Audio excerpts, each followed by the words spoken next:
नमस्कार, पेश है न्यूज रफ्तार से। केंद्रीय मंत्रिमंडल ने छत्तीसगढ़ में अनुसूचित जनजाति की सूची में बिझिया समुदाय को जोड़ने के प्रस्ताव को बुधवार को मंजूरी दे दी। प्रधानमंत्री नरेंद्र मोदी की अध्यक्षता में हुई मंत्रिमंडल की बैठक में हिमाचल प्रदेश के सिरमौर जिले के ट्रांसगिरी क्षेत्र के हट्टी समुदाय को अधिसूचित अनुसूचित जनजाति की सूची में जोड़ने के प्रस्ताव को भी मंजूरी दी गई। बैठक के बाद केंद्रीय मंत्री अर्जुन मुंडा और अनुराग ठाकुर ने संवाददाताओं को यह जानकारी दी। ठाकुर ने कहा कि सिरमौर जिले के ट्रांसगिरी क्षेत्र के हट्टी समुदाय के लोग काफी समय से यह मांग कर रहे थे कि उन्हें अनुसूचित जनजाति का दर्जा दिया जाए। उन्होंने बताया कि उत्तराखंड में जौनसार क्षेत्र में ऐसे ही लोगों को यह दर्जा प्राप्त है, ऐसे में यह ऐतिहासिक निर्णय किया गया है।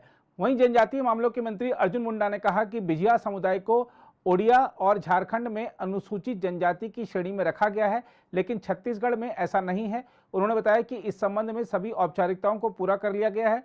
इसमें राज्य से सिफारिश आने, भारत के महापंजीयक से सलाह करने और अंतर मंत्रालयी विमर्श के बाद मंत्रिमंडल के समक्ष रखा गया और इसे मंजूरी मिली। मुंडा ने कहा कि मंत्रिमंडल ने तमिलनाडु के पर्वतीय क्षेत्रों में रहने वाले नारी कुरवर और कुरुविकरण को भी इस सूची में शामिल करने के प्रस्ताव को मंजूरी दे दी है। दिल्ली उच्च न्यायालय ने बीजेपी के पूर्व राज्यसभा सदस्य सुब्रमण्यम स्वामी को 6 सप्ताह के भीतर अपने सरकारी बंगले का कब्जा संपदा अधिकारी को सौंपने का निर्देश दिया है। न्यायमूर्ति यशवंत शर्मा ने कहा कि बंगले का आवंटन 5 साल के लिए किया गया था और वह अवधि समाप्त हो गई है। न्यायाधीश ने कहा कि अदालत को ऐसी कोई सामग्री नहीं दिखाई गई है जो जज श्रेणी की सुरक्षा प्राप्त व्यक्ति के लिए सरकारी आवास के आवंटन को अनिवार्य करती है। न्यायाधीश ने कहा कि सरकार को यह सुनिश्चित करने की आवश्यकता है कि उस आवासीय परिसर में सुरक्षा की दृष्टि से पर्याप्त व्यवस्था की जाए जहां अब याचिकाकर्ता स्वामी निवास करेंगे।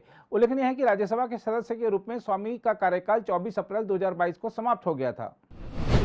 विदेश मंत्री एस जयशंकर ने बुधवार को कहा कि भारत और फ्रांस ने हिंद प्रशांत त्रिस्तरीय विकास सहयोग स्थापित करने की दिशा में काम करने पर सहमति व्यक्त की है, जो विकास परियोजनाओं को सुगम बनाने में मदद करेगा।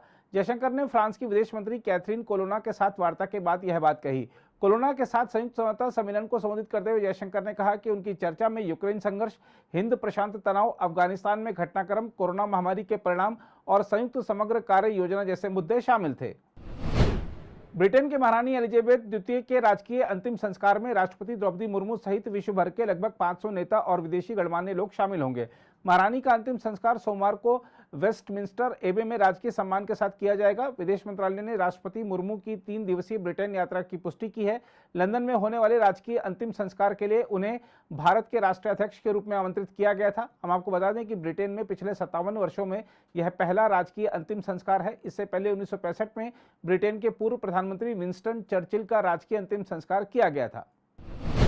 गोवा में दल बदल करने के बाद जब वरिष्ठ कांग्रेस नेता दिगंबर कावत से गोवा विधानसभा चुनाव से पहले मंदिर और गिरजाघर में कांग्रेस उम्मीदवारों द्वारा पार्टी के प्रति लिए गए निष्ठा के संकल्प के बारे में पूछा गया, तब उन्होंने कहा कि दल बदल ईश्वर की सहमति से किया गया है। उल्लेखनीय है कि पूर्व मुख्यमंत्री दिगंबर कामत और 7 अन्य कांग्रेस विधायक अब दल बदलकर सत्तारूढ़ बीजेपी में शामिल हो गए हैं।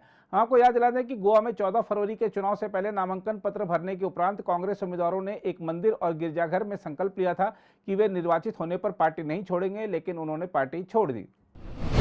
भारतीय जनता पार्टी ने बुधवार को आरोप लगाया कि मुख्यमंत्री ममता बनर्जी की अगुवाई वाली सरकार के कार्यकाल में पश्चिम बंगाल कानून विहीन और दिवालिया प्रदेश हो गया है।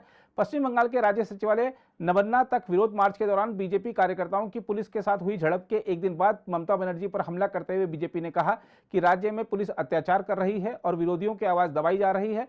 पूर्व केंद्रीय मंत्री और वरिष्ठ बीजेपी नेता रविशंकर प्रसाद ने संवाददाताओं से बातचीत में कहा कि ममता बनर्जी राज्य के बाहर जाकर लोकतंत्र बचाने की दुहाई देती हैं और बंगाल में वह लोगों के लोकतांत्रिक अधिकारों को कुचलने और नागरिक अधिकारों का हनन करने की सारी सीमाएं लांघ रही हैं।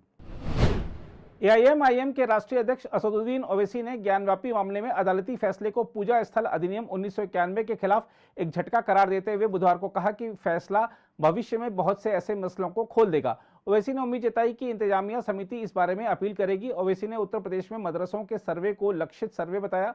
ज्ञानवापी श्रृंगार गौरी मामले में वाराणसी जिला अदालत के फैसले के बारे में पूछे जाने पर ओवैसी ने संवाददाताओं से कहा, हमारा मानना यह है कि वह फैसला गलत है, वो फैसला एक झटका है, वह फैसला पूजा स्थल विशेष प्रावधान अधिनियम 1991 के खिलाफ जाता है।